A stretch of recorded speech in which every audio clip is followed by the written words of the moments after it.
Mami, sasabihin ko kay mami oo, iniirita mo pa ako. Sasabihin ko mamaya kay mami yung, hoy, dito ako makinig. Ikaw, sasabihin ko kay mami na lagi ka nagsusubo ng kamay. Oo. Hindi mo ako maiisahan. Kahit iritan mo pa ako ng iritan. Oo, sasabihin ko talaga kay mami. Kala mo, oo. O bakit? Bakit? Tunay naman lagi mong subo kamay mo. Sasabihin kita kay mami pag uwi. Sabihin ko, mami, huwag mong padadin yung Jerel. Matigas sa ulo. Oo. Diba? Kahit nandun pa tayo kay na tita mami kanina, at punta tayo doon. Laging kamay ay ut-ut. Oo. Tamo, ayun na agad, diba? Sabihin kita kay mami. Miss mo na ang mami. Ha?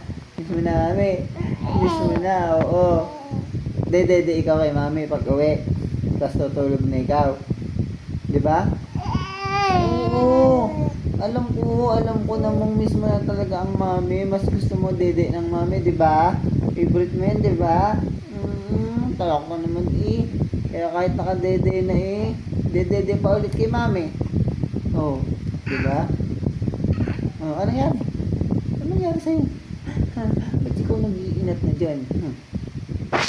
Ka naman.